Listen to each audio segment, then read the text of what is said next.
Shalom, selamat pagi Bapak Ibu yang terkasih di dalam Tuhan Yesus Kristus. Mari kita akan bersama-sama kembali merenungkan firman Tuhan pada pagi hari ini. Firman Tuhan atau renungan kita diberikan tema tetap benar di tengah ketidakbenaran. Natsnya terambil dari Daniel 3 ayat 1-30.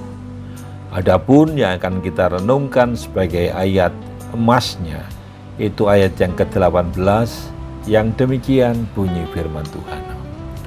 Tetapi seandainya tidak, hendaklah tuanku mengetahui, ya Raja, bahwa kami tidak akan memuja dewa tuanku dan tidak akan menyembah patung emas yang tuanku dirikan itu.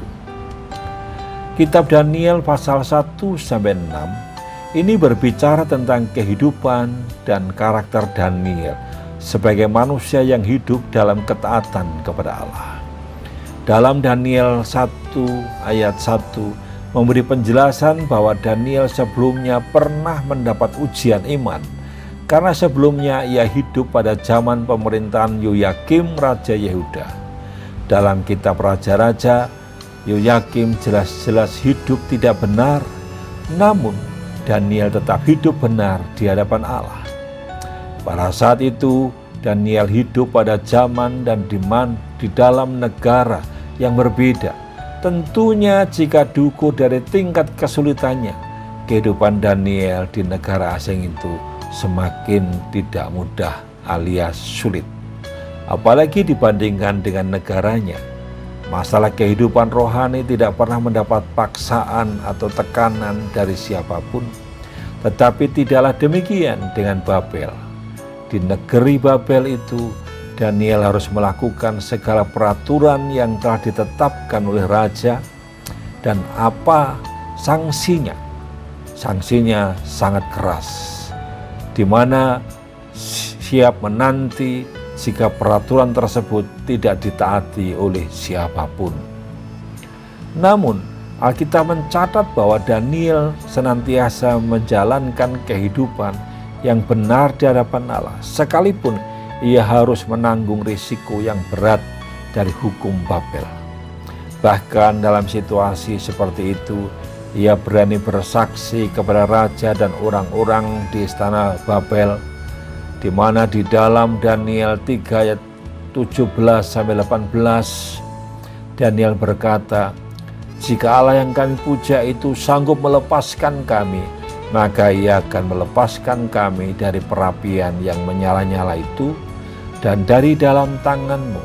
Tetapi seandainya tidak, hendaklah tuanku tahu, ya Raja, bahwa kami tidak akan memuja dewa tuanku dan tidak akan menyembah patung emas yang tuanku dirikan itu. Ini adalah suatu ungkapan keteguhan iman yang tidak tergoyahkan meskipun maut sedang mengancam jiwa mereka.